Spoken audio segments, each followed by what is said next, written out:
Hello and welcome everyone. सबका ई सरल की ऑर्गेनिक केमिस्ट्री की रिवीजन सीरीज में बहुत बहुत स्वागत है। मेरा नाम है प्रतीक गुप्ता, ई सरल की केमिस्ट्री फैकल्टी एंड मेंटर। ठीक है, तो देखो यार, आप लोगों ने इतना शानदार पोल में रिस्पांस दिया कि हमको ऑर्गेनिक लास्ट टाइम में इस 21 दिन के पीरियड के टाइम पे रिवाइज करना है, इसीलिए हम लोग ये रिवीजन सीरीज लेके आए हैं। ठीक है, पूरा रिवीजन सीरीज को यूटिलाइज करने के लिए आपको सारे चैप्टर्स पढ़ने पड़ेंगे। ऑर्गेनिक में यही सबसे बड़ी प्रॉब्लम है कि सब कुछ इंटरलिंक्ड है। मेरे को एक चैप्टर आता है और दूसरा नहीं आता, तो एक सिंगल चैप्टर से सवाल आने की प्रोबेबिलिटी काफी कम रहती है। तो आपको पूरा अच्छा करना पड़ेगा और ये रिवीजन लेक्चर देख के आपकी ऑर्गेनिक एकदम शानदार हो जाएगी। तो एंड तक, हर वीडियो को एंड तक देखना है और इसके बाद पूरी रिवीजन सीरीज को भी देखना है। ऑर्गेनिक के लिए तो आपको ये करना ही पड़ेगा। आज हम क्या करने वाले हैं? आज हम ऑप्टिकल आइसोमेरिज्म करने वाले हैं। उसका फर्स्ट पार्ट, ऑप्टिकल आइसोमेरिज्म में क्या करवाने वाले हो सर? कायरलिटी हम लोग देखेंगे। ठीक है, थोड़ी बहुत प्लेन पोलराइज्ड लाइट, इन सब की भी बात करेंगे, पोलैरिमीटर और ये सब की। इसके अलावा plane of symmetry, centre of symmetry, ठीक है, प्रोजेक्शंस, वेज डैश हो गया, अपना फिशर हो गया, स्पाइरो कंपाउंड्स में कैसे होता है, एलीन सिस्टम में कैसे होता है, बहुत सारी चीजें देखने वाले हैं। फटाफट रिवाइज करेंगे। जो इस चैनल पे नए हैं उनको बता देता हूं कि यार ई सरल क्या है, किसने बनाया है। सबसे पहले किसने बनाया है वो देख लेते हैं। एनके गुप्ता सर, जो मेरे पापा हैं, 30 साल से बच्चों को गाइड कर रहे हैं। 2 लाख से ऊपर बच्चों को मेंटर किया है उन्होंने। ठीक है, जेई और नीट दोनों के, और हजारों डॉक्टर्स और आईटीएंस बनाए हैं। एलन करियर इंस्टीट्यूट में वाइस प्रेसिडेंट की पोस्ट पर थे और वहां पे उनको जो 30 साल का एक्सपीरियंस है ना यार, कोटा में रह के, कोटा को एक तरह से मान लो उन्होंने खड़ा किया है। वो पूरा एक्सपीरियंस उन्होंने ई सरल में डाला है। बच्चे की मेंटोरशिप हो, चाहे कुछ भी हो, हर चीज। ठीक है, फिजिक्स पढ़ाते हैं सारांश सर, एनके सर मैथ्स पढ़ाते हैं, फिजिक्स सारांश सर पढ़ाते हैं। ऑल इंडिया रैंक 41 उनकी आई थी आईआईटी जेईई में। सब लोग उनकी रिवीजन सीरीज देखते हैं, मेरे को पता है, और नहीं देखते हैं तो जाके देख लेना। फिजिक्स भी तो रिवाइज करोगे, सिर्फ ऑर्गेनिक केमिस्ट्री करके क्या करोगे? तो उससे बढ़िया और उससे आसान और उससे जल्दी तरीका आपको नहीं मिल सकता। ठीक है, जेईई मेंस में 71 रैंक थी, आईआईटी बॉम्बे कंप्यूटर साइंस से ग्रेजुएट है। गूगल जैसी नौकरी छोड़ के यार आप लोगों को पढ़ाने के लिए दिन रात मेहनत कर रहे हैं। ठीक है, तो मेरा उनको बहुत रिस्पेक्ट है। मेरे बड़े ब्रदर भी हैं। ठीक है, और मेरा नाम तो पता ही है, प्रतीक गुप्ता। ठीक है, इसके अलावा जो लोग चैनल पे हैं काफी टाइम से, बहुत सारे बच्चे ऐसे हैं, उनको भी एक अपडेट दे देता हूं कि ई सरल में अर्पित माहेश्वरी सर भी हैं, जिनकी ऑल इंडिया रैंक 2 थी आईआईटी जेईई में, ऑल इंडिया रैंक 7 किसमें? मेंस में, और Indian physics olympiad gold medallist. वो देखते हैं यार कि हर बच्चे की जर्नी को कैसे पर्सनलाइज किया जाए। ई सरल क्या है? घर बैठे हर एग्जाम को फोड़ो अपने तरीके से, भीड़ में नहीं, आपके हिसाब से सब चीज चलेगी। ठीक है, तो वो ये सारा काम देखते हैं कि यार बच्चे की लर्निंग इतनी खतरनाक, इतनी शानदार हो जाए ना, उसके दिल से आवाज निकले कि यार मेरे को तो पढ़ना है। तो चलो शुरू करते हैं भाई। ई सरल में हम कोई भी चीज शुरू करते हैं, सबसे पहले हमारा फेवरेट सवाल पूछते हैं, क्यों? तो आज पूछेंगे कि आइसोमर्स का रिवीजन क्यों, क्या ऐसी खास बात है? बहुत सिंपल है, 2 कंपाउंड दिखाऊंगा। एक का नाम है एस थैलिडोमाइड, एक का नाम है आर थैलिडोमाइड। ये एक दूसरे के ऑप्टिकल आइसोमर्स हैं। क्या हुआ था कि करीब आज से 50-60 साल पहले लोगों ने एक दवाई बनाई जिससे नींद आना आसान हो गया। बहुत बढ़िया। उस दवाई को प्रेग्नेंट वुमेन ने लिया क्योंकि उनको नींद आने में थोड़ी तकलीफ होती है, नौजिया होता है। जैसे ही उन्होंने लिया तो मोस्टली जिन्होंने भी ये दवाई खाई, हजारों लोगों के साथ जब बच्चे पैदा हुए ना उन प्रेग्नेंट वुमेन के, तो बच्चे इस तरीके से पैदा हुए। उनके अंदर डिफॉर्मिटी थी, हाथ पैर छोटे रह गए, किसी का दिमाग पूरा डेवलप नहीं हो पाया। क्यों? क्योंकि आर फॉर्म तो सेफ था पर एस फॉर्म तो जो था वो एडवर्स इफेक्ट वाला था। इससे बीमारी ये हो गई, लोगों के लिम्ब डेवलप नहीं हो पाए। तो लोगों ने थोड़ा सा ऑप्टिकल आइसोमर्स का ध्यान नहीं रखा ना, और एक ही कंपाउंड मान के दे दिया लोगों को। ये ध्यान नहीं रखा यार दोनों अलग अलग कंपाउंड है, दोनों एक दूसरे के जो है मिरर इमेजेस, जो भी इसको बोलते हैं, उसको डिटेल में जाएंगे, दोनों एक दूसरे के ऑप्टिकल आइसोमर है। तो इतनी बड़ी ट्रेजेडी हो गई, हम वो गलती नहीं कर सकते। क्या होते हैं ऑप्टिकल आइसोमर्स, वो देख लेते हैं। इसकी डेफिनेशन से समझ में आ जाएगा। वो कंपाउंड जिनका मॉलिक्यूलर और स्ट्रक्चरल फॉर्मूला सेम होता है, बट पीपीएल को अलग डायरेक्शन में रोटेट करते हैं। पीपीएल माने प्लेन पोलराइज्ड लाइट। चलो यहां तक हमको समझ में आ गया। अब पहले बात तो नॉर्मल लाइट और प्लेन पोलराइज्ड लाइट में क्या डिफरेंस होता है। नॉर्मल लाइट कुछ इस तरीके से दिखती है, हर डायरेक्शन में, ऐसे भी ऐसे भी ऐसे भी ऐसे भी, हर डायरेक्शन में कंपोनेंट्स होते हैं। प्लेन पोलराइज्ड लाइट एक प्लेन में होती है। ये तो देखो, ये इस प्लेन में भी है, इस प्लेन में भी है, इस प्लेन में भी, हर प्लेन में है। तो नॉर्मल लाइट के हर प्लेन के अंदर कंपोनेंट होते हैं। प्लेन पोलराइज्ड लाइट जैसा नाम ही बता रहा है सिर्फ एक प्लेन के अंदर होती है। ये क्लियर हो गया। अगला क्वेश्चन आपके मन में आना चाहिए, देखो मेरे पीछे पीछे क्वेश्चन पूछते जाना कि सर प्लेन पोलराइज्ड लाइट से क्या नुकसान है, हमको क्या देखना है, एंड गोल क्या है, लाइट कितनी रोटेट हुई। अगर लाइट रोटेट हुई तो मतलब ऑप्टिकल आइसोमर है। अब जरा इसको देखो भाई, हम सब कुछ है ना विजुलाइज करा के पढ़ाते हैं, एनिमेशन से पढ़ाते हैं, समझ में आना चाहिए। लाइट आ रही है, नॉर्मल लाइट, और रोटेट हो गई, बाहर आई। अब इसमें एक तकलीफ हो गई। क्या तकलीफ हुई, जरा सोच के बताओ, देख के बताओ। अब तो देख भी सकते हो ना, सोचना क्यों है। देखो वापस चलाता हूं, क्या तकलीफ हुई, नहीं आया समझ, वापस करें, वापस। लाइट जैसी अंदर घुस रही है एग्जैक्टली वैसी बाहर आ रही है। ये तकलीफ होती है नॉर्मल लाइट के साथ, क्योंकि हर प्लेन में कंपोनेंट है, तो क्या रोटेशन हुआ कुछ समझ नहीं आता।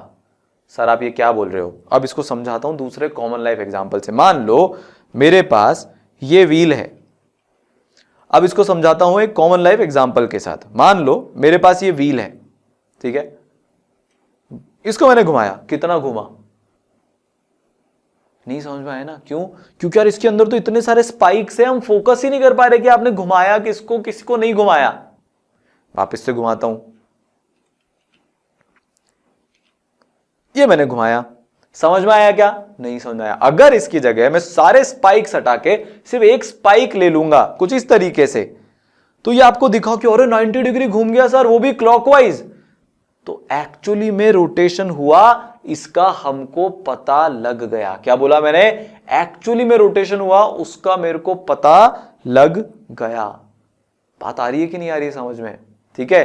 तो इसलिए हम क्या लेते हैं, प्लेन पोलराइज्ड लाइट लेते हैं। क्या लेते हैं हम, प्लेन पोलराइज्ड लाइट लेते हैं। क्या लेते हैं, प्लेन पोलराइज्ड लाइट। अब हमको कैसे मिलेगी भाई नॉर्मल लाइट से प्लेन पोलराइज्ड लाइट, तो हम ये पोलरीमीटर यूज कर लेते हैं। ये क्या करता है, ये फिल्टर कर देता है, बाकी सारे प्लेन की लाइट को नहीं आने देता कुछ इस तरीके से, और सिर्फ एक प्लेन की लाइट को आने देता है। तो अगर हम इसका एक टोटल एपरेटस देखें और ये किस तरीके से काम करता है, तो ऐसा कुछ होता है। ऑब्जेक्टिव क्या है, रोटेशन का पता लगाना। नॉर्मल लाइट आई, प्लेन पोलराइज्ड लाइट हुई, ये हमारा सॉल्यूशन है। क्या है, ये हमारा सॉल्यूशन है। इसने लाइट को घुमाया, ठीक है। अब आप सोचोगे सर ये आपने ये वाला फिल्टर क्यों ले लिया जो हॉरिजॉन्टल है, यहां पे आपने वर्टिकल लिया है, यहां पे आपने हॉरिजॉन्टल लिया है। अगर मान लो गलती से रोटेशन नहीं होता तो ये लाइट ऐसी कैसी आ जाती। तो ये वाला फिल्टर तो कुछ ऐसा है, ये वाला फिल्टर कुछ ऐसा है, ये मेरे दो पेन की जगह, दो उंगली के बीच में जगह है। इसमें से मैं ये पेन को घुसाने की कोशिश करूंगा, घुसेगा क्या, नहीं, जगह ही नहीं है। घुसेगा क्या, नहीं, जगह ही नहीं है। मेरे को ऐसे ही करके लाना पड़ेगा। तो इससे मेरे को पता चल गया यार रोटेशन तो हुआ है, क्योंकि हमने लाइट तो भेजी थी ऐसी वाली जो वर्टिकल डायरेक्शन में थी, और हमने हॉरिजॉन्टल वाली लाइट यहां से निकली। तो घुमाया किसने होगा, बीच में तो घुमाने वाला कोई है ही नहीं, किसके अलावा, सॉल्यूशन के अलावा। तो मतलब सॉल्यूशन ने घुमा दिया है और रोटेशन हो गया है, मतलब हमारा सॉल्यूशन ऑप्टिकली एक्टिव है। एनिमेशन के साथ इसको देखा जाएगा। देखो आया, घूमी, हॉरिजॉन्टल फिल्टर से पास हुई और सीधा हमारी आंखों में आ गई, पता चल गया कि रोटेशन हुआ। रोटेशन कैसा हुआ, क्लॉकवाइज रोटेशन हुआ। कैसा हुआ रोटेशन, क्लॉकवाइज रोटेशन हुआ, ठीक है। तो ऑप्टिकल एक्टिविटी की डेफिनेशन क्या होती है, यही होती है, कुछ सब्सटेंस पजेस करते हैं प्लेन ऑफ पोलराइज्ड लाइट को रोटेट करने की प्रॉपर्टी, ठीक है। इन सब्सटेंसेस को हम ऑप्टिकली एक्टिव सब्सटेंस बोलते हैं। तो वैसे सब्सटेंस जो प्लेन पोलराइज्ड लाइट पीपीएल को, आज के बाद पीपीएल ही बोलूंगा, पीपीएल को रोटेट कर देंगे, उनको हम बोलेंगे ऑप्टिकली एक्टिव कंपाउंड्स। और ये जो एक्टिविटी हुई इसको बोलेंगे ऑप्टिकल एक्टिविटी, ठीक है। ऑप्टिकली इनएक्टिव कंपाउंड कुछ ऐसा होता है, उसमें आप क्या करो, दोनों सेम फिल्टर यूज कर लो। अगर लाइट आपके पास आ रही है, दोनों फिल्टर सेम है, ये भी वर्टिकल फिल्टर, ये भी वर्टिकल फिल्टर, लाइट आपके पास आ गई, मतलब अंदर रोटेट ही नहीं हुई, तो कंपाउंड कैसा हो गया, ऑप्टिकली एक्टिव कंपाउंड हो गया। अगर आप यहां पे मान लो हॉरिजॉन्टल फिल्टर करते तो आपकी आंखों के सामने अंधेरा आता, उसके अलावा कुछ नहीं आता, क्योंकि लाइट बाहर नहीं आ पाती। तो ऐसे कौन से कंपाउंड हो गए, ऑप्टिकली इनएक्टिव कंपाउंड हो गए, ठीक है। दो ही डायरेक्शन में रोटेशन हो सकते हैं, या तो क्लॉकवाइज या एंटी क्लॉकवाइज। जो क्लॉकवाइज रोटेट करते हैं उनको हम प्लस या डी बोलते हैं। क्या बोलते हैं? प्लस या डी। नाम होता है डेक्स्ट्रो रोटेटरी। और जो एंटी क्लॉकवाइज रोटेट करते हैं उनको हम माइनस या एल बोलते हैं और नाम होता है लेवो रोटेटरी। क्या नाम होता है? लेवो रोटेटरी। उसको बोला जाता है एल या फिर माइनस। ठीक है, समझ में आया? आगे चलें। चलिए, अब रोटेशन जो है प्लेन पोलराइज लाइट का कौन कौन से फैक्टर पर डिपेंड करेगा इसको देख लेते हैं। चार फैक्टर होते हैं, हमको समझ में आता है, बहुत सिंपल सा। एक तो जो हमारे ट्यूब है जिसके अंदर हमने हमारे कंपाउंड को भर रखा है उसमें अमाउंट कितना है। अमाउंट को जनरली हम कॉन्सेंट्रेशन से नापते हैं। किससे नापते हैं? कॉन्सेंट्रेशन से। कॉन्सेंट्रेशन ज्यादा तो अमाउंट भी ज्यादा। ठीक है, फिर अगला सैंपल ट्यूब की लेंथ क्या है। जितनी लंबी लेंथ होगी उतना ज्यादा रोटेशन होता जाएगा, छोटी ट्यूब होगी उतना कम रोटेशन होगा, क्योंकि रोटेट होने के लिए टाइम कम मिलेगा ना, जगह कम मिलेगी ना अगर ट्यूब हमारी छोटी हुई तो। ठीक है, इसके बाद भाई टेम्परेचर कितना है एक्सपेरिमेंट का, ये एक्सपेरिमेंटल होता है, इसको आप ऐसे प्रिडिक्ट नहीं कर सकते। और चौथा कि वेवलेंथ क्या है जिसको आपने लाइट को यूज किया है। तो इन सारे फैक्टर्स को कंबाइन करके हम निकाल सकते हैं अल्फा को, जो कि होता है एक तो ऑब्जर्व्ड अल्फा, ठीक है, upon length of the tube into concentration. कौन सी टर्म क्या है वो देख लेते हैं। अल्फा क्या है? Observed angle of rotation. भाई हमको क्या अल्फा जो रोटेशन हमको ऑब्जर्व हुआ, ठीक है। अल्फा टीडी क्या है? Specific rotation determined at T degree Celsius पर unit length at unit concentration. Basically यार बहुत सिंपल सी चीज है, आपने स्टैंडर्ड कंडीशंस में डिटरमाइन कर दिया किस चीज को? इस चीज को। स्टैंडर्ड कंडीशन क्या थी भैया? टेम्परेचर फिक्स है, T डिग्री सेल्सियस है। लेंथ क्या ली है? यूनिट लेंथ, जो भी यूनिट है, अगर सेंटीमीटर यूनिट है तो 1 सेंटीमीटर, अगर मीटर यूनिट है तो 1 मीटर। यूनिट कॉन्सेंट्रेशन पे, अगर आपका 1 यूनिट 1 मोलर है तो 1 मोलर कॉन्सेंट्रेशन पे। और D line of sodium light. इन सब में ज्यादा नहीं पढ़ना है, वैसे भी ये कभी आता नहीं है तो इसमें ज्यादा दिमाग नहीं लगाना है। ये फॉर्मूला अगर गलती से कहीं पे आ जाए और आपको दिया हो कि स्पेसिफिक रोटेशन भैया इतना है, ऑब्जर्व्ड रोटेशन निकालो, तो स्पेसिफिक रोटेशन को length of the tube into concentration से मल्टीप्लाई कर देना, आपका ऑब्जर्व्ड रोटेशन आ जाएगा। ठीक है, length of polarimeter tube in decimetre, concentration of the active compound in grams पर मिलीलीटर। सी को हम जनरली ग्राम पर मिलीलीटर में लेते हैं। किस में लेते हैं? ग्राम पर मिलीलीटर में लेते हैं। किसको? सी को। सी माने कॉन्सेंट्रेशन। ठीक है, आगे बढ़े। चलिए, अब हम कैसे पता लगाएंगे? भाई हम तो एक्सपेरिमेंट करने बार बार लैब में जा नहीं सकते, गरीब लोग हैं, घर पे बैठ के पता लगाना पड़ेगा ऑप्टिकली एक्टिव होगा कि नहीं। तो क्या साइंटिस्ट लोगों ने ऐसा कोई तरीका दिया है? बिल्कुल दिया है। क्या होती है भाई ऑप्टिकल एक्टिविटी की कंडीशन? कि कंपाउंड एसिमेट्रिकल होना चाहिए या फिर वो अपनी मिरर इमेज पर नॉन सुपर इंपोजिबल होना चाहिए। तो एसिमेट्रिकल के लिए दो सिमेट्री की कंडीशंस को चेक किया जाता है, प्लेन ऑफ सिमेट्री और सेंटर ऑफ सिमेट्री। अगर ये दोनों मिसिंग है, ध्यान से सुनना, दोनों साथ में मिसिंग होने चाहिए। कौन कौन? Plane of symmetry and centre of symmetry. Just थोड़ी सी देर में उसके बारे में बात करेंगे। तो कंपाउंड को क्या बोला जाता है? एसिमेट्रिकल बोला जाता है। दूसरा तरीका क्या होता है? आप उसकी मिरर इमेज बना लो। अगर कंपाउंड और उसकी मिरर इमेज, जैसे मेरा ये हाथ भी वैसा ही है, कायरल कंपाउंड है, ये मेरा कंपाउंड है, ठीक है, और इसकी जो दोनों हाथ मेरे जो है ना, दोनों हाथ जो मेरे हैं, कंपाउंड और उसकी मिरर इमेज अगर नॉन सुपर इंपोजिबल हुए तो कंपाउंड ऑप्टिकली एक्टिव होगा। कुछ एक एग्जांपल देखते हैं लेटर से। जैसे ए है, ये मेरा कांच है, जब मैं इसकी मिरर इमेज बनाऊंगा तो एग्जैक्टली सेम बनेगी। इसको इस पे लाके सुपर इंपोज करा लेता हूं, हो गई ना सुपर इंपोज, एग्जैक्टली डिट्टो। तो ये कैसा कंपाउंड है? ऑप्टिकली इनएक्टिव कंपाउंड है। इस कंपाउंड में क्या है? सिमेट्री है, ये सिमेट्रिकल कंपाउंड है। कैसे? आप यहां से एक लाइन खींच के इसको काट दो, तो जो इधर वाला ए है, लेफ्ट वाला जो ए है और राइट वाला जो है ए, इस लाइन के लेफ्ट में ए और इस लाइन के राइट में ए, दोनों एग्जैक्ट सेम है। तो यहां पे क्या है? एक सिमेट्री एलिमेंट है। आप लोग जानते हो इस सिमेट्री एलिमेंट को बोला जाता है प्लेन ऑफ सिमेट्री। ठीक है, तो ये क्या है? एकदम सुपर इंपोजिबल हो गया अपनी मिरर इमेज पर, सुपर इंपोज हो गया ये अपनी मिरर इमेज पर। ठीक है, so superimposable mirror image, hence optically inactive. ये जो मैं आपको बता रहा था, ये अपना एलिमेंट ऑफ सिमेट्री है, सिमेट्रिकल है ये अपना ए जो लेटर है। पर अगर मान लो प्रतीक का पी ले लूं मैं, अब जरा मिरर लाओ, इसकी मिरर इमेज बनाओ, और सुपर इंपोज करके बता दो अगर कर सकते हो तो। सुपर इंपोज नहीं होगी, मतलब जो P वाला जो लेटर है ना वो क्या है, वो ऑप्टिकली एक्टिव है, ठीक है, मतलब वो एसिमेट्रिकल है। ऑप्टिकली एक्टिव तो कंपाउंड के लिए हो जाता है, पर ये जो P लेटर है ना वो एसिमेट्रिकल है। कैसा है, एसिमेट्रिकल। क्यों, क्योंकि वो अपनी मिरर इमेज पर सुपर इंपोज नहीं हुआ। So non superimposable mirror image, hence optically active. इसका कहने का मतलब है कि एसिमेट्रिकल कंपाउंड, ठीक है, अनसिमेट्रिकल कंपाउंड। मैं इसको ऐसे काटूं चाहे ऐसे काटूं, कहीं से भी मेरे को सिमेट्री नहीं मिल रही। या देखो इस लाइन के इधर तो ऐसा है और इस साइड में तो ये पूरा अपना, इसको बनाऊंगा भी कैसे मैं, ऐसा है। दोनों सेम लग रहे हैं क्या किसी भी एंगल से, नहीं लग रहे ना, तो बस बढ़िया। तो ये क्या है, नॉन सुपर इंपोजिबल। तो क्या है, नॉन सिमेट्रिकल या फिर एसिमेट्रिकल भी बोला जाता है, ठीक है। तो इसको समराइज करते हैं फटाफट से जो अभी तक हमने सीखा। Optically active compound is considered as chiral compound. Chiral compound बहुत इंपॉर्टेंट वर्ड है। कायरल कंपाउंड की मैं बात कर रहा हूं। अभी आप लोग देखना आगे चल के कायरल कार्बन और कायरल कंपाउंड में कंफ्यूज होने वाले हो, अभी से क्लियर कर देता हूं। वो कंपाउंड जो पूरा ऑप्टिकली एक्टिव है, पूरा का पूरा कंपाउंड, पूरा का पूरा 100% टोटल कंपाउंड अगर ऑप्टिकली एक्टिव है, मतलब पीपीएल की लाइट के डायरेक्शन को चेंज कर रहा है, रोटेट कर रहा है, तो कहलाता है कायरल कंपाउंड। और वो कंपाउंड जो ऑप्टिकली इनएक्टिव हैं वो कहलाते हैं एकायरल कंपाउंड। इसका कोई लेना देना नहीं है इस बात से कि आपके अंदर कायरल कार्बन है कि आपके अंदर कायरल कार्बन नहीं है, कोई लेना देना नहीं है, एब्सोल्युटली नो लेना देना, कोई रिश्तेदारी नहीं है, ठीक है। बात समझ में आई। तो कायरल कंपाउंड वो होते हैं जो ऑप्टिकली एक्टिव होते हैं, एकायरल कंपाउंड वो होते हैं जो ऑप्टिकली इनएक्टिव होते हैं। आगे बढ़ते हैं। अब हम देखेंगे कि भैया सिमेट्री किस टाइप से होती है। घर बैठे हमको कैसे पता लगाना है कि कोई कंपाउंड कायरल होगा कि नहीं होगा।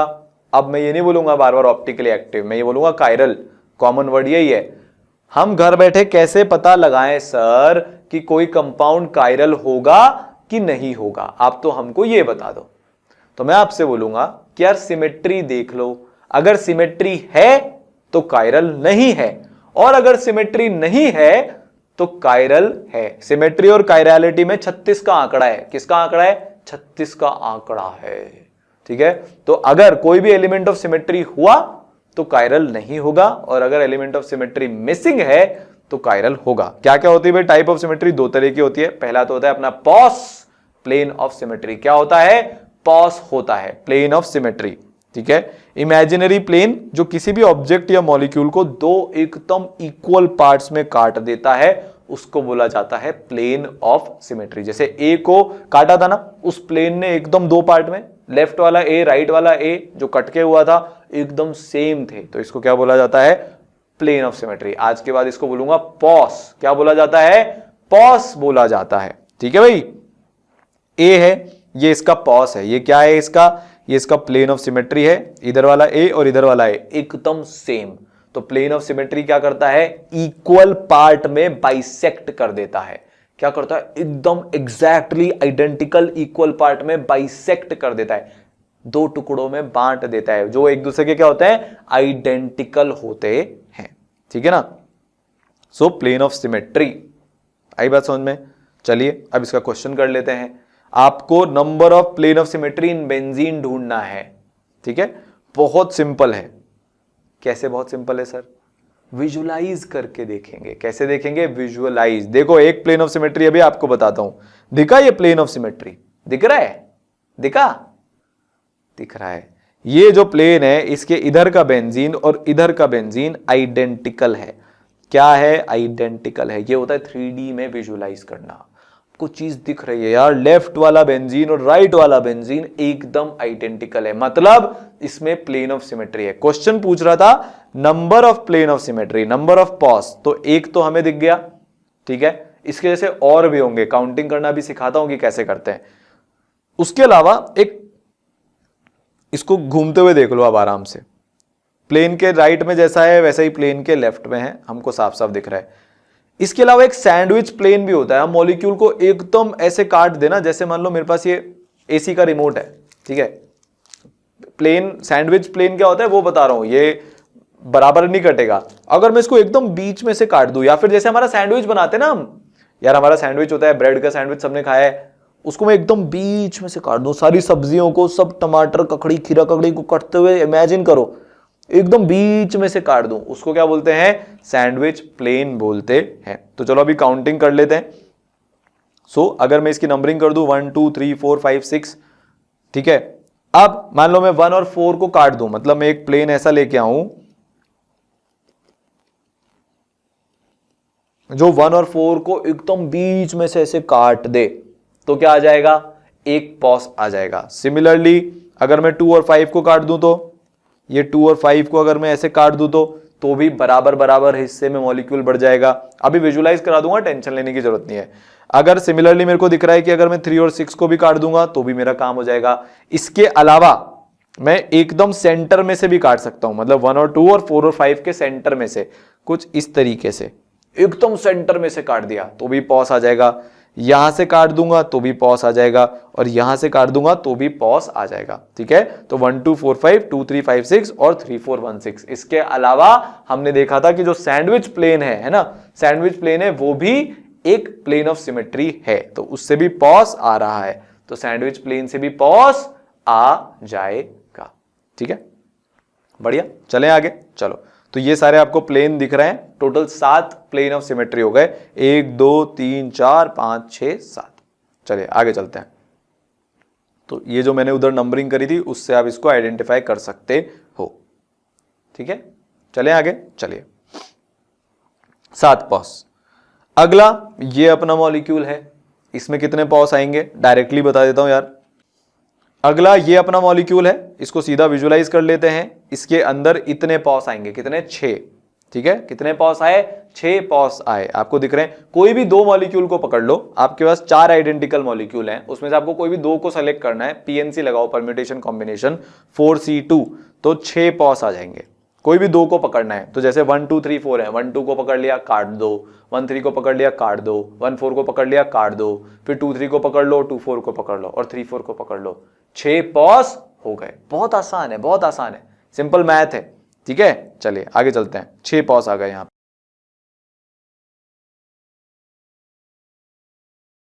हाँ भाई, क्या आंसर आया तो इसका? यार बहुत सिंपल है, ठीक है। 2 पॉस होने वाला है। अगर मैं 1 2 3 4 को करूं तो मेरे को आइडेंटिकल एटम को पकड़ के उसको काटना है बीच में से, ठीक है। तो मैं क्या करूंगा, एक बार तो 1 3 वाला प्लेन ले लूंगा और एक बार 2 4 वाला प्लेन ले लूंगा, तो यहां पे 2 प्लेन ऑफ सिमेट्री आ जाएंगे। भाई कैसे आप सर ऐसे बोल सकते हो आसानी से? चलो विजुलाइज कर लेते हैं। जब मैंने इसको काटा तो आप देख सकते हो कि लेफ्ट और राइट दोनों तरफ मॉलिक्यूल एकदम आइडेंटिकल है।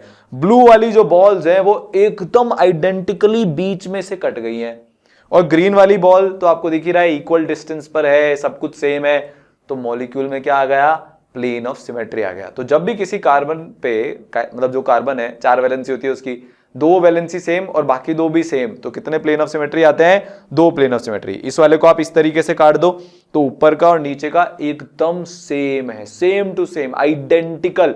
ऊपर वाला पार्ट और नीचे वाला पार्ट एकदम सेम, ठीक है।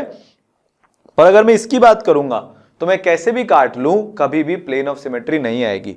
तो वो कार्बन जिसपे चारों ग्रुप अलग अलग है, जैसे मान लो अगर मैं इसको काटता हूं, इसको मैंने ऐसे काटा, तो इधर ग्रीन बॉल इधर पिंक बॉल, सिमेट्री आई क्या?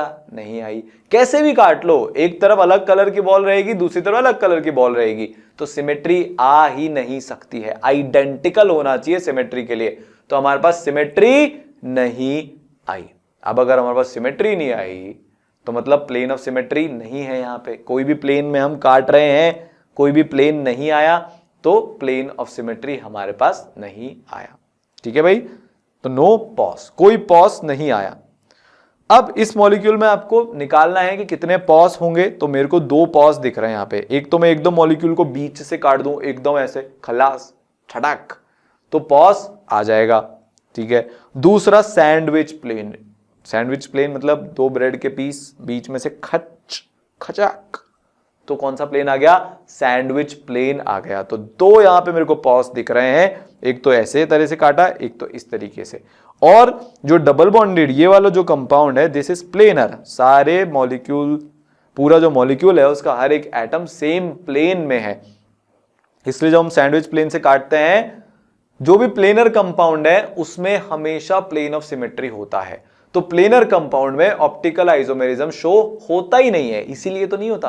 प्लेनर कंपाउंड में ऑप्टिकल आइसोमेरिज्म शो नहीं होगा क्योंकि हमेशा सैंडविच प्लेन से आप पूरे मॉलिक्यूल को इक्वल दो हिस्से में बांट सकते हो। और आपको भी पता है जैसे ही सिमेट्री आई वैसे के वैसे क्या हुआ, वैसे के वैसे हमारा ऑप्टिकल एक्टिविटी होना बंद।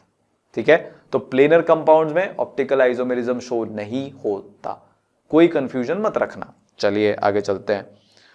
इन मॉलिक्यूल्स में हमको प्लेन ऑफ सिमेट्री फाइंड करना है, तो मेरे को दिख रहा है इसमें तो एक तो ये दिख रहा है, इसके अलावा आपको कोई दिख रहा है क्या? मेरे को नहीं दिख रहा। इसमें आते हैं वापस। So this is not planar, not planar. मेरे को कैसे पता?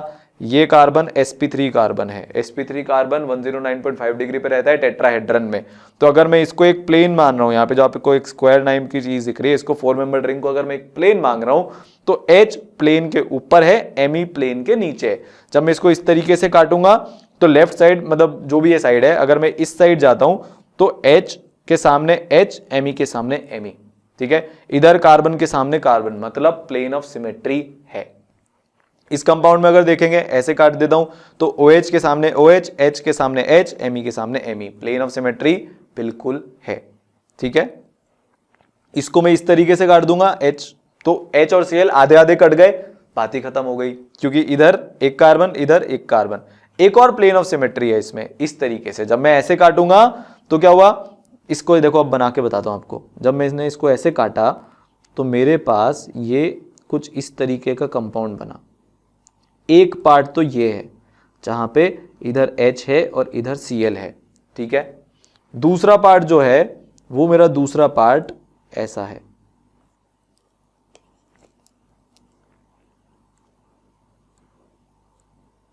यहां पे मेरे पास ऊपर H है, नीचे Cl है। आपको दिख रहा है ये एकदम एक जैसे हैं, कोई दोनों में फर्क नहीं है। ठीक है, बात आ रही समझ में? तो इसलिए क्या हो गया, यहां पे एक प्लेन ऑफ सिमेट्री आ गया एक्स्ट्रा। एक तो ये है ही सही जो H और Cl को आधे आधे में काट देगा, एक ये भी है, तो दो प्लेन ऑफ सिमेट्री यहां पे हो गए। चलिए आगे चलते हैं। अगला है कॉस, सेंटर ऑफ सिमेट्री। ठीक है, क्या है? कॉस है सेंटर ऑफ सिमेट्री, है ना। देखो अगर आपको इसको बहुत डिटेल में पढ़ना है तो आपके पास हमेशा ऐप को खोलने का ऑप्शन है, ऐप को जाके इंस्टॉल कर लेना, वहां पे बहुत डिटेल में मिल जाएगा। यहां पे हम रिवीजन कर रहे हैं, ब्रशअप कर रहे हैं, इसका ध्यान रखना। ठीक है, अगर आपका ये टॉपिक कमजोर है तो आपको इसको जाके ऐप से पढ़ लेना चाहिए। अभी आपके एग्जाम में टाइम है तो बिल्कुल ऐप को आप जाके इंस्टॉल करो। ये जो ऊपर कार्ड लग रहा है, इस कार्ड पे जाके आप क्लिक करोगे तो आपको सीधा वो प्ले स्टोर पे लेके चला जाएगा, वहां से ऐप इंस्टॉल हो जाएगी। चलिए आगे चलते हैं। ये एक ऐसा पॉइंट है मॉलिक्यूल के सेंटर में। कहां पे है ये पॉइंट? Molecule of centre. किसकी बात कर रहे हो? सेंटर ऑफ सिमेट्री की। सेंटर ऑफ सिमेट्री में क्या रहा है? सेंटर। कौन सा सेंटर? मॉलिक्यूल का सेंटर। मॉलिक्यूल के सेंटर में जहां पे अगर आप इक्वल डिस्टेंस चलोगे पर अपोजिट डायरेक्शन में चलोगे तो आपको सेम ग्रुप या एटम मिलेगा। अगर ऐसा हो रहा है तो हम बोलते हैं कि यार मॉलिक्यूल के अंदर सेंटर ऑफ सिमेट्री है। हम क्या बोलते हैं कि मॉलिक्यूल के अंदर सेंटर ऑफ सिमेट्री है। ठीक है, जैसे मान लो मेरे पास एक स्क्वायर है, मेरे से पता नहीं स्क्वायर बनेगा कि भी नहीं बनेगा, मान लेना स्क्वायर है यार, ड्राइंग पे मत जाना। इसका सेंटर है, मैं अगर इससे 45 डिग्री के एंगल पे इधर गया, एग्जैक्ट सेम डिस्टेंस पीछे चलने पर सेम डायरेक्शन में मेरे को वर्टेक्स मिल जाएगा। मान लो मैं एकदम ऐसे ऊपर की तरफ गया तो मेरे को एक a/2 डिस्टेंस चलने पर साइड मिली, यहां पे भी a/2 डिस्टेंस चलने पर साइड मिल जाएगी। तो मैं इक्वल डिस्टेंस चल रहा हूं पर अपोजिट डायरेक्शन में चल रहा हूं। अगर सेम ग्रुप या सेम एटम मिल गया तो क्या कहलाएगा कि भैया सेंटर ऑफ सिमेट्री है। क्या कहलाएगा? सेंटर ऑफ सिमेट्री यहां पे मौजूद है। चलिए तो बहुत बढ़िया। बेंजीन है, बेंजीन में तो यार सेंटर ऑफ सिमेट्री है ही सही। क्यों? आप यहां से 2 की तरफ जाओ, एग्जैक्ट पीछे उल्टा चल के आओगे, जितना डिस्टेंस पे आपको 2 मिला था एग्जैक्ट उतने डिस्टेंस पे 5 मिल जाएगा। जितने डिस्टेंस पे 1 मिला था एग्जैक्ट उसके अपोजिट डिस्टेंस में 4 मिल जाएगा। Same for 6 and 3। तो यहां पे सेंटर ऑफ सिमेट्री बिल्कुल है। यहाँ पे क्या है, सेंटर ऑफ सिमेट्री है, ठीक है। 1 4 2 5 3 6 ये सब सेम डिस्टेंस पर है, तो कॉस भी है पॉस भी है, और जब दोनों एलिमेंट ऑफ सिमेट्री है तो बेंजीन तो ऑप्टिकली एक्टिव नहीं हो सकता। वैसे भी आपको पता है कि बेंजीन जो है वो प्लेनर होती है। क्या होती है, प्लेनर होती है। चलिए आगे चलते हैं। इस मॉलिक्यूल में कॉस है क्या, आपको ये देखना है, ठीक है। कैसे करेंगे, पहले इसका एक सेंटर आइडेंटिफाई करते हैं, एनिमेशन चलो बाद में देखते हैं। इसका सेंटर आइडेंटिफाई किया यहां से ऊपर गए, येलो बॉल मिली, एग्जैक्ट नीचे आ जाओगे अपोजिट डायरेक्शन में येलो बॉल मिल जाएगी। ऊपर गए ब्लू मिली, नीचे आए ब्लू मिली, इधर से फिर ऊपर गए ब्लू मिल गई, इधर से नीचे आए ब्लू मिल गई, ठीक है। तो बहुत सिंपल है। यहां से भी मैं ऐसे जाऊंगा तो ब्लू और ब्लू बॉल मिलेगी। एनिमेशन से समझ लेते हैं। येलो से अपोजिट एग्जैक्ट, देखो उस डंडी की लेंथ मैंने चेंज नहीं करी है, सिर्फ डायरेक्शन 180 डिग्री कर दिया है, अपोजिट डायरेक्शन में चला गया तो येलो बॉल से येलो बॉल पे आ गया। ऐसे ही सेम बाकी सारे केसेस में भी हो जाएगा, मतलब इस कंपाउंड में सेंटर ऑफ सिमेट्री थी, ठीक है। इस मॉलिक्यूल में मेरे को दिख रहा है साफ साफ नहीं है, क्यों, यहां पे मान लो मेरा सेंटर है, मैं येलो बॉल की तरफ गया, एग्जैक्ट सेम डिस्टेंस में पीछे आ गया तो येलो बॉल नहीं मिलके मेरे को ब्लू बॉल मिल गई। यहां पे जो भी बॉल है ना वो या तो कोई एटम या कोई ग्रुप ऑफ एटम को डिनोट कर रहा है। ये बॉल खुद से कोई ऐसा एटम नहीं है, सिर्फ रिप्रेजेंटेशन का तरीका है। तो यहां पे कॉस नहीं है, इसको अभी ऐसे समझ लेते हैं। ब्लू से घूम के गया था, येलो पे पहुंच गया, कॉस कैसे आएगा, तो कॉस नहीं है। तो उस वाले मॉलिक्यूल में कॉस नहीं था, ठीक है, नो कॉस। इसमें कॉस है क्या भाई, बिल्कुल है। कैसे है, ये मेरा सेंटर, यहां से मैं इस डिस्टेंस पे ऊपर गया, ब्राउन बॉल, ये तो कॉर्क की बॉल जैसी दिख रही है। वाह वाह वाह, आज ही सचिन पे सुबह मोटिवेशन वीडियो बनाया था, बचपन के किस्से याद आ गए। समय बचेगा तो बताऊंगा, ठीक है। नीचे आ गए हम तो वापस से मेरे को रेड बॉल मिल गई, मतलब यहां पे भी कॉस है, ठीक है, पक्का। ओ भैया ज्यादा दिमाग किस्से में मत लगा लेना कि सर कब बताएंगे, अभी पढ़ाई में वापस आ जाओ, एंड में बताऊंगा, चिंता नहीं। इधर गए ब्लू बॉल मिल गई, अच्छा, और हर डायरेक्शन में सेम मिलना चाहिए। इसमें खुश मत हो जाना कि मैं बस इधर चला गया और मेरे को मिल गया तो कॉस। किसी भी डायरेक्शन में फॉरवर्ड जाने पर और सेम डिस्टेंस पे बैकवर्ड आने पर सेम ग्रुप मिलना चाहिए इन ऑल दी डायरेक्शंस। सिर्फ एक डायरेक्शन से नहीं होता यार, इसके लिए तो मैं आपको पिछला वाला एग्जांपल दिखाता हूं। चलो यहां पे देखना, अगर आप इससे इधर जाते हो तो ब्लू बॉल मिलेगी, सेम डिस्टेंस पे ऊपर जाते हो तो ब्लू बॉल मिलेगी। इसका मतलब इसमें कॉस नहीं है, हर डायरेक्शन में हर बार सेम ग्रुप मिलेगा तो कॉस आएगा, वरना नहीं आएगा, ठीक है। चलिए बहुत ही बढ़िया। तो ये हमने ये वाला एग्जांपल भी देख लिया था, इसमें कॉस है क्योंकि हर डायरेक्शन में मूव करने पर इक्वल एंड अपोजिट डिस्टेंस को हमको सेम ही ग्रुप मिल रहा है, तो इसमें भी कॉस है, ठीक है।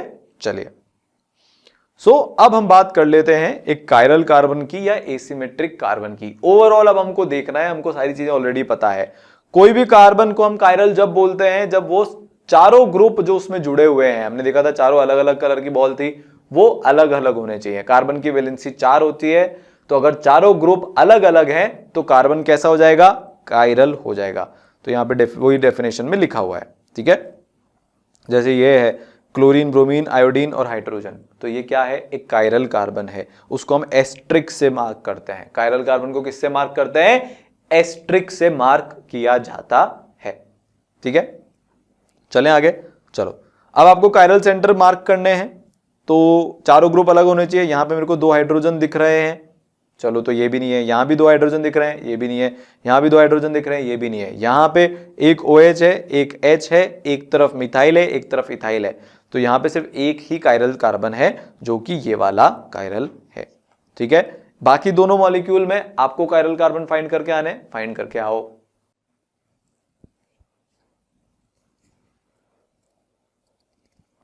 हो गया, मैं बहुत जल्दी जल्दी यहां पे मार्क कर देता हूं। इसमें एक ही था, यहां पे 5 हैं। कौन कौन से, एक ये, दूसरा ये, तीसरा ये और चौथा ये वाला और 5वां ये वाला। ये आप चेक कर लेना कैसे है, मैं आपको आंसर बता देता हूं, पर ये है, सबकी चारों वैलेंसी अलग अलग है। इसमें आप देखोगे तो ये लोन पेयर को भी एक अलग ग्रुप की तरह से काउंट किया जाता है। यहां पे मेरे को आपको सिर्फ यही सिखाना था, इसलिए मैंने ये वाला एग्जांपल यहां पे लिया है, ठीक है। तो यहां पे एक कायरल कार्बन, एक कायरल सेंटर है, ठीक है, कार्बन की बात नहीं हो रही, कायरल सेंटर की बात हो रही है।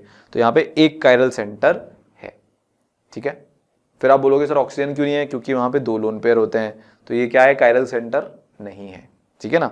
चलिए, ऑप्टिकली एक्टिव कार्बन कंपाउंड्स, ये मैंने आपको बताया ही था, पीओएस और सीओएस, पॉस और कॉस दोनों मिसिंग होने चाहिए हैं साइमल्टेनियसली। अगर मान लो पॉस नहीं है पर कॉस है तो भी ऑप्टिकली इनएक्टिव हो गया, और कॉस नहीं है पर पॉस है तो भी ऑप्टिकली इनएक्टिव हो गया। Both POS and COS absent होने चाहिए हैं, ठीक है, वरना तो ये केस में तो ऑप्टिकली इनएक्टिव हो जाएगा। और अगर both POS and COS are absent तभी सिर्फ हम इसको ऑप्टिकली एक्टिव बोलते हैं। क्लियर, बहुत सिंपल क्लियर डेफिनेशन है। और एक सबसे इंपॉर्टेंट स्टेटमेंट भी लिख देता हूं कि कायरल कार्बन होना डज नॉट गारंटी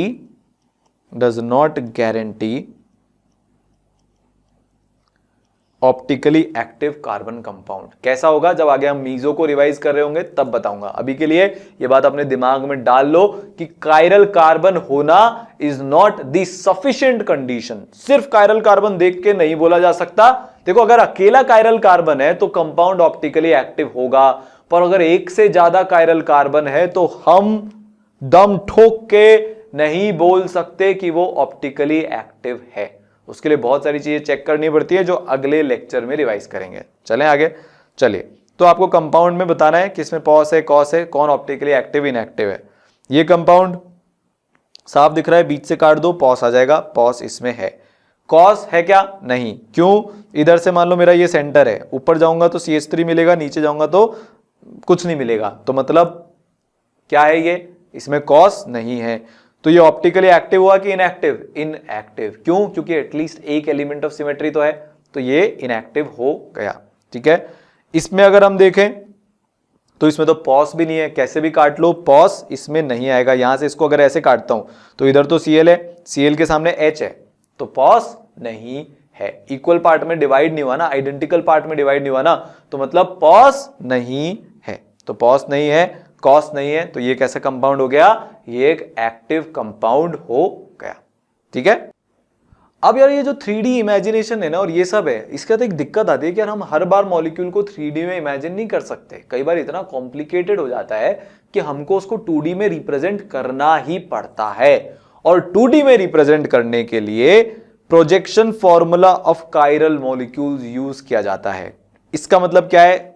अगर देसी भाषा में समझाऊं, 3D से 2D में कन्वर्ट करने का मतलब होता है प्रोजेक्शन। प्रोजेक्शन कब लेते हैं? जब हमको 3D से 2D में कन्वर्ट करना है। इसको आपको एक बहुत तगड़ा एग्जांपल देता हूं यार, जो फील है ना केमिस्ट्री की, उसको आप में ट्रांसफर करना है। ये देखो, मैंने यहां पे क्या किया, मेरे पास ऐसा एक ये मॉडल पड़ा था, ठीक है, हेक्सेन का मॉडल है। जब मैंने उस पर आगे से लाइट मारी ना, तो आप ये पेपर में देखो, जिसने कॉन्फॉर्मेशनल आइसोमर पढ़ा हुआ है उसको ये समझ में आएगा कि ये गॉशे फॉर्म है। कैसा फॉर्म है? गॉशे फॉर्म है। तो प्रोजेक्शन का मतलब क्या होता है? शैडो से आप इसको समझ सकते हो। मैंने मॉलिक्यूल पे लाइट मारी, आगे स्क्रीन थी, तो वो उस पे जाके प्रोजेक्ट हो गया। क्या हो गया? प्रोजेक्ट हो गया। तो मेरा 3D मॉलिक्यूल 2D में इमेजिन हो गया। तो प्रोजेक्शन कैसे निकालते हैं? ऐसे ही निकाला जाता है। बाकी भी आप देख सकते हो, ये अपना एक हो गया। और सबसे तगड़ा तो 100 हॉर्स। जब मैंने दूर से लाइट मारी एक एंगल पे रख के, तो मेरे को एग्जैक्ट 100 हॉर्स प्रोजेक्शन मिल गया। तो बॉन्ड थोड़े से टेढ़े मेढ़े थे, नहीं तो थोड़ा एकदम एक्यूरेट 100 हॉर्स प्रोजेक्शन मिला। तो प्रोजेक्शन कैसे लिए जाते हैं? लाइट मार के, मॉलिक्यूल को ऐसे पकड़ के लाइट मार के। ऑप्टिकल आइसोमेरिज्म के संदर्भ में 2 प्रोजेक्शन बहुत इंपॉर्टेंट होते हैं। वेज एंड डैश एकदम सिंपल होता है। क्या करना है आपको इसको कैसे इमेजिन करना है? ये तो आपका प्लेन हो गया, ठीक है, ये आपका प्लेन हो गया। इससे समझना, ये आपका प्लेन है, ये आपके प्लेन के बाहर जा रहा है, या फिर इसको प्लेन ले लो, ठीक है, ये मेरा प्लेन है, मेरा हाथ, ये जो मेरा एक बॉन्ड है ये आपकी तरफ आ रहा है। किस पे आ रहा है? आपकी तरफ आ रहा है। तो इसको मैं किस पे रखूंगा? वेज पे रखूंगा, ठीक है। जो आपकी तरफ आता है उसको हम किस पे रखते हैं? वेज पे रखते हैं। जो मेरी तरफ आ रहा है, इनसाइड दी प्लेन जा रहा है, उसको हम किस पे रखते हैं? डैश पे रखते हैं। तो एक बार फिर से कैसे डिसाइड किया जाता है? जो टूवर्ड्स दी ऑब्जर्वर है, यहां पे आप ऑब्जर्वर हो, मैं ऑब्जर्वर नहीं हूं, इसका ध्यान रखना। ये पेन आपकी तरफ आ रहा है, आपकी तरफ निकल के आ रहा है, देखो ये पेन आपकी तरफ आ रहा है और ये आ गया, तो टूवर्ड द ऑब्जर्वर, आपकी तरफ पॉइंट कर रहा है, ये किस पे आएगा, वेज पे आएगा। मेरी तरफ मतलब आपसे दूर पॉइंट कर रहा है, ये किस पे आएगा, डैश पे आएगा। बार बार रिपीट इसलिए कर रहा हूं, बच्चों को डेफिनेशन ही क्लियर नहीं होती है। जो आपकी तरफ आया वो किस पे, वेज पे। जो अब आपसे दूर आया वो किस पे, डैश पे। आपकी तरफ वेज, आपसे दूर डैश, आपकी तरफ वेज, आपसे दूर dash, veg dash, veg dash, veg dash. आया समझ में? तो जो आपकी तरफ है टूवर्ड्स द ऑब्जर्वर वो वेज पे, जो आपसे दूर है अवे फ्रॉम द ऑब्जर्वर वो डैश पर। दो वैलेंसी सेम प्लेन में है और बाकी जो दो कार्बन की वैलेंसी है वो परपेंडिकुलर प्लेन में है। ये आपका प्लेन और ये परपेंडिकुलर प्लेन। ठीक है, आया समझ में? बहुत सिंपल है। आगे बढ़ते हैं। तो यार वेज डैश में भी देख लेते हैं कि पीओएस और सीओएस कैसा देखा जाता है। तो चलो करते हैं कुछ कुछ। अब इसमें क्या हो रहा है कि मैं इसको अगर यहां से काट दूंगा तो इधर वाली साइड और इधर वाली साइड एग्जैक्ट सेम सिचुएशन है, मतलब पॉस यहां पे है, बिल्कुल है। कॉस नहीं है। यहां से यार आप ऊपर जाओगे तो ऊपर तो मिथाइल मिल रहा है, नीचे तो एक सिंपल कार्बन मिल रहा है, तो मतलब कॉस तो नहीं है, साफ दिख रहा है। तो ये क्या हो गया, ऑप्टिकली इनएक्टिव, क्योंकि एक एलिमेंट ऑफ सिमेट्री प्रेजेंट है। चलिए बहुत बढ़िया। यहां पे क्या है, यहां पे आप कुछ भी कर लो, कैसे भी काट लो, प्लेन ऑफ सिमेट्री नहीं मिल सकता, क्योंकि ये प्लेनर कंपाउंड नहीं है। ये तो आपकी तरफ आ रहा है, वेज है, क्योंकि ये डैश है तो आपसे दूर जा रहा है। वेज मतलब आपकी तरफ, डैश है तो आपसे दूर। मेरी तरफ, मैं आपसे दूर हूं ना यार, आपकी तरफ तो ये वाला है, आपकी तरफ आता दिख रहा है, आपसे दूर ज्यादा दिख रहा है, दूर। ठीक है, चलो। तो इसमें ना तो पॉस है ना ही कॉस है, तो एक्टिव है, एक्टिव एक्टिव एक्टिव है। ठीक है, चलिए अगला फिशर प्रोजेक्शन। फिशर प्रोजेक्शन काफी इंपॉर्टेंट होता है, इसको बच्चे बहुत बार गलत भी बनाते हैं। तो अब अपने कान, आंख, मुंह, नाक सब खोल के इसको सुनना। ठीक है, चलिए। तो इसको हम क्या करते हैं कि मॉलिक्यूल को कुछ इस तरह से रखा जाता है और आप इसको इस तरह से देखते हो। तो दो ये जो है, येलो वाला और पिंक वाला, वो तो आपकी तरफ आ रहा है, और ग्रीन वाला और ब्लू वाला आपसे दूर जा रहा है। फिशर प्रोजेक्शन बनाने का क्या तरीका होता है, आप कार्बन कंपाउंड को इस तरह से रखते हो कि दो वैलेंसी तो आपकी तरफ आ रही होती है और दो वैलेंसी आपसे दूर जा रही होती है। ठीक है, अब इसको हम कन्वर्ट मार लेते हैं फिशर प्रोजेक्शन में। तो क्या करेंगे, इस तरह से हम चार लाइन बनाएंगे। बीच में जो काला वाला कार्बन है ये यहां पे बीच में बैठा हुआ है। ठीक है ना। अब देखो, जो वैलेंसीज आपसे दूर जा रही हैं, कौन सी है, ये वाली और ये वाली, उसको तो हम वर्टिकल लाइन पे रखते हैं। ऐसा हो रहा है ना, दिख रहा है आपको? इस आदमी की नजर से देखो, ये उसके ऊपर है, ये इसके आई साइड के नीचे है, ये इसके आई साइड के किधर है, लेफ्ट में, और ये किधर है, राइट में। तो ऊपर वाला जो ग्रीन वाला है वो हमारा कौन है, वो हमारा है आयोडीन। कौन है वो हमारा, ग्रीन वाला आयोडीन है, तो वो आ गया ऊपर। ये जो ब्लू वाला है, ठीक है, ये हमारा कौन है, क्लोरीन, तो इसको हमने लिख दिया नीचे। जो आदमी लेफ्ट में है उसको हमने कहां लिख दिया, ब्रोमीन जो है लेफ्ट में लगा दिया। और जो ये दूसरा बच्चा हमारा कौन, हाइड्रोजन, पिंक वाला, उसको हमने किधर लगा दिया, राइट में। तो फिशर प्रोजेक्शन बनाने का क्या तरीका है, यही तरीका है।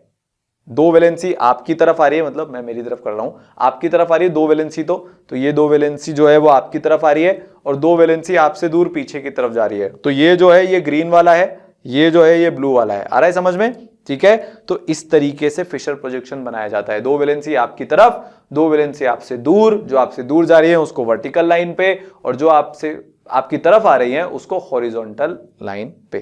ठीक है, इसको बोला जाता है फिशर प्रोजेक्शन। तो इसके रूल क्या है भैया, जो मैंने अभी आपको वर्बली समझाया वही इसके रूल है। ठीक है, रूल ये है कि vertical line away from the observer, horizontal line towards the observer.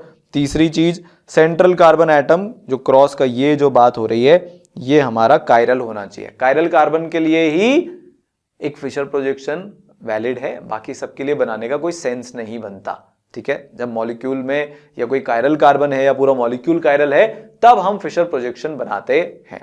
ठीक है ना, टाइम वेस्ट मत करना नॉर्मल फालतू चीजों के लिए फिशर प्रोजेक्शन बनाने में। ठीक है, चलिए। हाई प्रायोरिटी ग्रुप वो टॉप ऑफ वर्टिकल लाइन पे होता है। आईयूपीएससी ने बोला है कि जब भी हम नंबरिंग करेंगे फिशर प्रोजेक्शन में तो वो हमेशा टॉप से करेंगे। जैसे अभी आयोडीन हाई प्रायोरिटी था तो नंबरिंग यहां से शुरू होगी। अगर वैसे आयोडीन में तो नहीं होता, एक एग्जांपल में बताता हूं, चलो आगे चल के बताता हूं। बस ये है कि top of the vertical line पे आपको हाई प्रायोरिटी ग्रुप को रखना है। प्रायोरिटी CIP रूल्स होते हैं वो हम दूसरा वाला जो आइसोमेरिज्म पढ़ेंगे उसमें देखेंगे।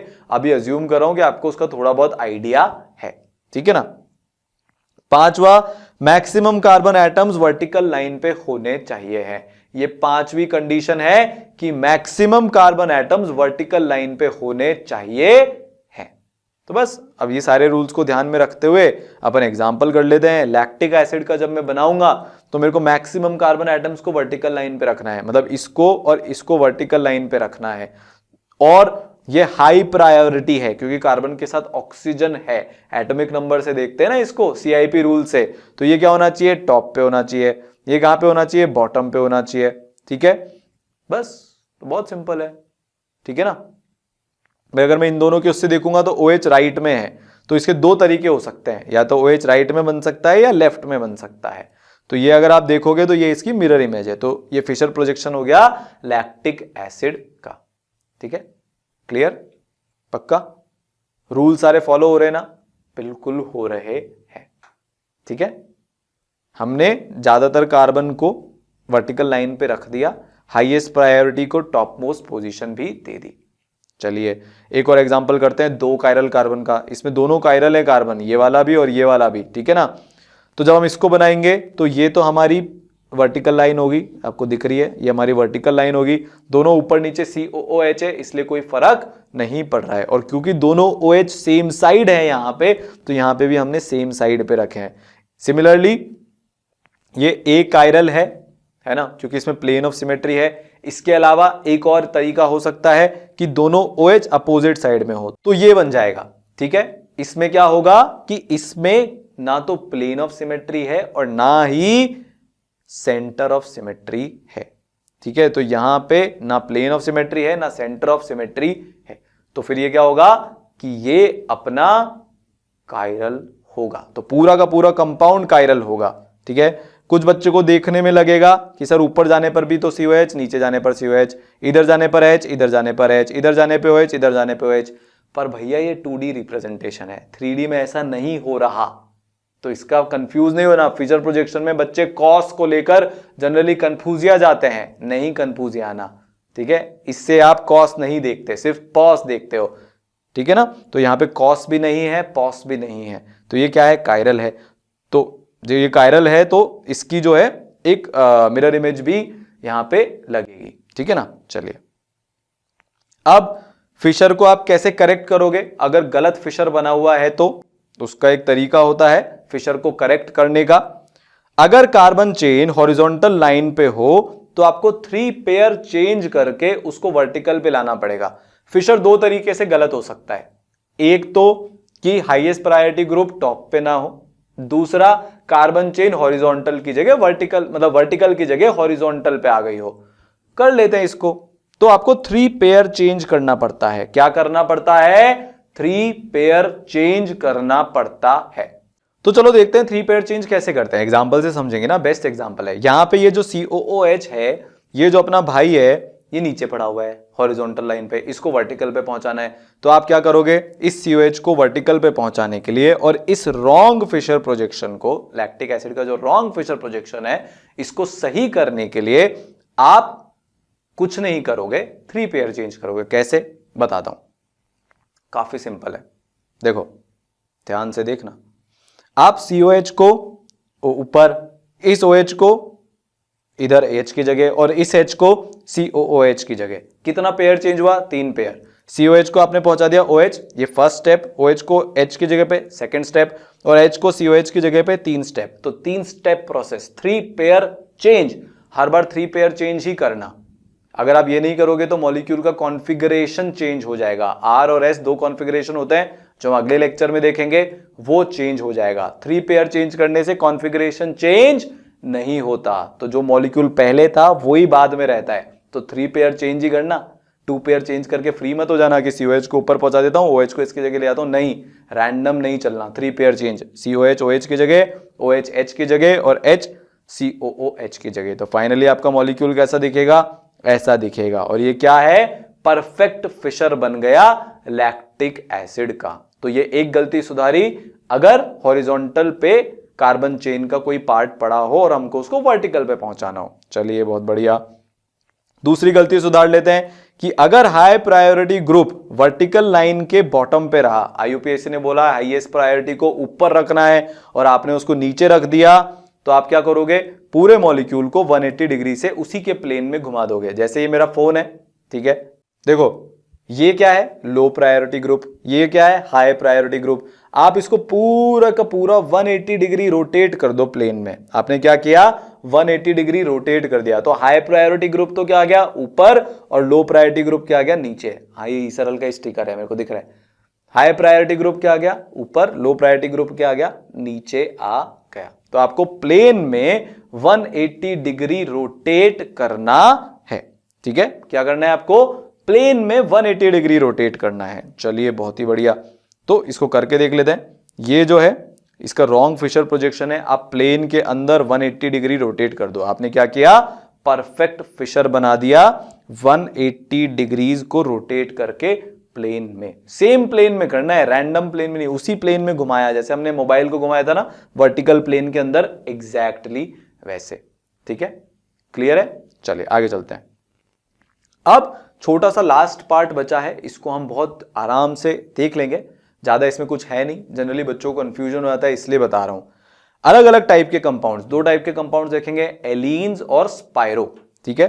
पहले एलीन को देख लेते हैं। एलीन मतलब ऐसा कुछ, ये जिसमें साइमल्टेनियसली डबल बॉन्ड्स लगे हों। तो क्या होता है कि एक डबल बॉन्ड, ये वाला जो डबल बॉन्ड है ये तो सेम प्लेन में है, और ये वाला जो डबल बॉन्ड है ये वर्टिकल प्लेन में है। तो ये डबल बॉन्ड हॉरिजॉन्टल, ये वर्टिकल। तो जब भी दो डबल बॉन्ड साइमल्टेनियसली लगे होते हैं, तो एक तो हॉरिजॉन्टल प्लेन में रहता है ऐसा, और दूसरा वर्टिकल प्लेन में रहता है कुछ ऐसा। समझ में आया, जैसा कि आप इस डायग्राम से देख सकते हो। तो alternate double bonds, vertical horizontal vertical, ऐसे प्लेन्स में रहते हैं। तो ये कंपाउंड क्या है, नॉन प्लेनर। तो क्या इसके कायरल होने की चांसेस हैं, बिल्कुल हैं, बस काम खत्म। यहां पे कोई पॉस नहीं है। देखो मैंने इसको ऐसे काटा जैसा कि आपको दिख रहा है, तो ऊपर ग्रीन बॉल है, नीचे व्हाइट बॉल है, मतलब कॉस और पॉस दोनों नहीं है। ऊपर ग्रीन नीचे व्हाइट, तो फिर पॉस हो सकता है क्या, नहीं। कॉस को देख लेते हैं। मान लो ये मेरा सेंटर है, ऊपर गया तो ग्रीन बॉल, नीचे गया तो कुछ दिखाई नहीं, तो कॉस भी नहीं है। तो ना कॉस है ना पॉस है। तो इस वाले एलीन के सिस्टम में क्या होगा कि ऑप्टिकल एक्टिविटी शो होगी, ठीक है। पर अगर मैंने 3 ले लिया, odd number of double bonds ले लिए, पहले वाले में अगर आप ध्यान से देखोगे तो even number of double bond है, even number of double bond, तो इसमें क्या हुआ, ऑप्टिकल एक्टिविटी शो हुई। अगला केस लेते हैं, odd number of double bond. तो ये तो वर्टिकल, ये हॉरिजॉन्टल, ये वर्टिकल, तो ये जो दोनों वैलेंसी है इधर और ये जो दोनों वैलेंसी है इधर, ये क्या आ गई, सेम प्लेन में आ गई। आपको दिख रहा है, अभी तक तो रटा हुआ ही होगा, अब दिख गया, सेम प्लेन में आ गई, ठीक है ना। अब अगर ये सेम प्लेन में आ गई तो मैंने सैंडविच प्लेन से इसको काट दिया। मैंने क्या किया, सैंडविच प्लेन से इसको काट दिया, तो हुआ क्या, हुआ ये कि ये अपना ऑप्टिकली इनएक्टिव हो गया, क्योंकि यहां पे पॉस आ गया। क्या आ गया, पॉस आ गया। तो इसको हम जल्दी से समराइज करके ऐसा लिख सकते हैं, भाई टर्मिनल वैलेंसीज अलग होनी चाहिए, मतलब इस कार्बन की जो दोनों वैलेंसीज हैं ये अलग अलग होनी चाहिए। अगर दोनों हाइड्रोजन हो गए तो वैसे भी हम कुछ नहीं कर सकते। क्यों नहीं कर सकते, अभी बताता हूं, पीछे जाते हैं। अगर मान लो ये भी ग्रीन होती, दोनों ग्रीन बॉल होती, तो ग्रीन के सामने ग्रीन आ गया, इधर भी ग्रीन के सामने ग्रीन आ गया, तो टर्मिनल वैलेंसी अलग होनी चाहिए, हर केस में नहीं होगा। ध्यान रखना इस बात को, टर्मिनल वैलेंसी अलग होनी चाहिए। यहां पे टर्मिनल वैलेंसी अलग है, इसलिए ऑप्टिकल एक्टिविटी शो हुई। अगर टर्मिनल वैलेंसी सेम है तो सोचना ही नहीं है, कंपाउंड कायरल हो ही नहीं सकता फिर तो, अगर टर्मिनल वैलेंसी सेम हो गई तो। क्यों, क्योंकि पॉस आ जाएगा, ठीक है ना। तो यहां पे पॉस है, तो ये गया। हम इसको समराइज कर रहे थे, सिंपल सा लिख सकते हैं कि अगर odd number of pi bond आ गए तो क्या होगा कि जीआई शो हो सकता है, वो बाद में देखेंगे। ऑप्टिकल आइसोमेरिज्म शो नहीं होगा, odd number of pi bond में ऑप्टिकल आइसोमेरिज्म शो नहीं होगा। और even number of pi bond आ गए तो ज्योमेट्रिकल शो नहीं होगा। क्यों, क्योंकि कंपाउंड क्या है, नॉन प्लेनर, नॉन प्लेनर में जीआई शो नहीं होता। यहां पे जीआई क्यों शो होगा, क्योंकि ये प्लेनर है। तो जीआई और ऑप्टिकल दोनों एक दूसरे से दूर भागते हैं। कंपाउंड प्लेनर हुआ तो जीआई होने के चांस, कंपाउंड नॉन प्लेनर हुआ तो ऑप्टिकल होने का चांस। ठीक है, तो ये बहुत इंपॉर्टेंट है, स्क्रीनशॉट खींच के रख सकते हो। ऑड नंबर ऑफ अगर पाई बॉन्ड हुए तो ऑप्टिकल आइसोमेरिज्म शो नहीं होगा। Even number of pi bond हुए एलीन के सिस्टम में तो ऑप्टिकल आइसोमेरिज्म शो होगा। ठीक है ना। चलिए, ये स्पाइरो का सिस्टम है, सेम एलीन के जैसा है, तो इसमें मैं डिटेल में नहीं जा रहा, सिर्फ समरी लिख देता हूं, एक बार आप इसको विजुलाइज करके देख सकते हो। एक रिंग हॉरिजॉन्टल प्लेन में, एक रिंग वर्टिकल प्लेन में, 4 मेंबर्ड रिंग है। ठीक है, तो यहां पे इवन नंबर ऑफ रिंग्स थी। ऑड नंबर ऑफ रिंग्स में क्या होगा, फर्स्ट और थर्ड रिंग हॉरिजॉन्टल प्लेन में, सेकंड रिंग वर्टिकल प्लेन में। तो यहां पे आपको दिख रहा है कि पॉस आ गया, तो सेम एग्जैक्ट समरी यहां पे भी हो सकती है कि अगर ऑड नंबर ऑफ रिंग्स हुई तो जीआई शो होगा क्योंकि कंपाउंड प्लेनर है, ऑप्टिकल शो नहीं होगा। इवन नंबर ऑफ अगर रिंग्स हुई तो जो है जीआई शो नहीं होगा, ऑप्टिकल शो होगा। क्लियर? ठीक है, तो बस। और अगर रिंग प्लस बॉन्ड हुए तो भी सेम कंडीशन ही आ जाएगी, है ना। जैसे ये रिंग प्लस बॉन्ड हुए तो ये वाली रिंग अगर हॉरिजॉन्टल है तो ये वाला बॉन्ड क्या होगा, वर्टिकल होगा। बस इसमें भी सेम कंडीशन आ जाएगी। Number of ring plus pi bond even होगा तो ऑप्टिकल होगा, जीआई नहीं होगा। क्यों? क्योंकि नॉन प्लेनर। कंडीशन क्या है, टर्मिनल वेलेंसी डिफरेंट। क्या है कंडीशन, टर्मिनल वेलेंसी अलग अलग होनी चाहिए है। ठीक है, अगर number of ring plus pi bond odd हो गए तो जीआई शो होगा, ऑप्टिकल शो नहीं होगा, जैसे यहां पे दिख रहा है। क्यों? क्योंकि दिस इज प्लेनर। क्या है ये, प्लेनर है। तो यार जैसे ये केस है तो इसमें क्या होगा भाई, ऑप्टिकली एक्टिव होगा कि नहीं होगा। हमको देखना है कि सिस्टम कौन सा है, इवन नंबर है यहां पे रिंग प्लस पाई बॉन्ड का, तो मतलब प्लेन में तो है नहीं, यहां पे वेज और डैश से भी आपको दिख रहा है, तो ये क्या होगा, ये ऑप्टिकली एक्टिव होगा। कैसे, टर्मिनल वैलेंसी इधर भी अलग है, इधर भी अलग है, तो ये क्या हो गया, optically active. So this is optically active. ये कंपाउंड है सर, ये तो ऑप्टिकली इनएक्टिव होगा, है ना।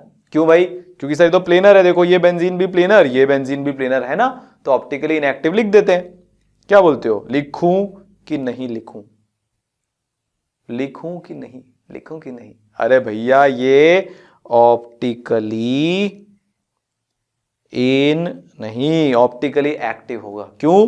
क्योंकि ये जो दो है ना, ये बहुत बड़े बड़े ग्रुप्स हैं, बड़े बड़े ग्रुप्स हैं, तो क्या हो गया कि इलेक्ट्रॉन डेंसिटी पास आ गई तो रिपल्शन बढ़ जाएगा, रिपल्शन बढ़ जाएगा, रिपल्शन बढ़ जाएगा, तो क्या करेंगे, ये दोनों अभी ऐसे थे, एक ऐसा हो जाएगा।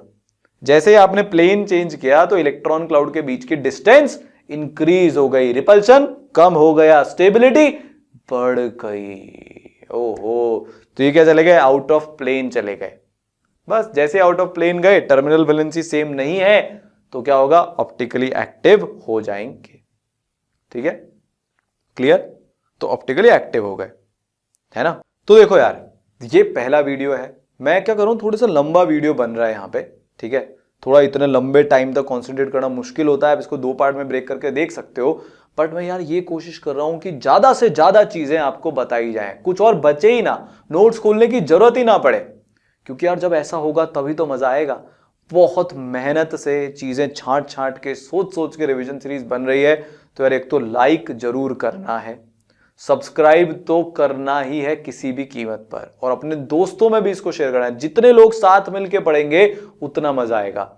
और eSaral.com/10R चैलेंज को फॉलो करना है, उस पेज पे जाना है, सबको बता देना है कि यार आज हम 10 घंटे पढ़े। देखो 1 घंटा करीब तो आप इसी वीडियो में पढ़ लिए, ठीक है, तो मजा आ जाएगा। ठीक है, तो फिर नेक्स्ट पार्ट में बहुत जल्दी मिलते हैं, आपके शेड्यूल आ जाएगा कि नेक्स्ट पार्ट कब आएगा, उसको देखो। हमारा ऑप्टिकल आइसोमेरिज्म खत्म है उसके बाद, और फिर हम हेलो एल्केन और हेलो एरीन का रिवीजन करेंगे।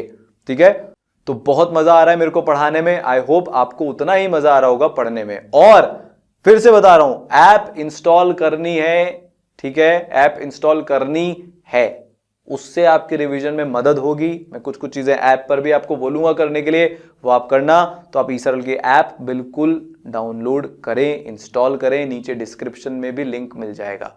और कुछ आपको चाहिए तो कमेंट बॉक्स हमेशा आपके लिए खुला है। तो all the best and do well, मस्त रहो, खुश रहो।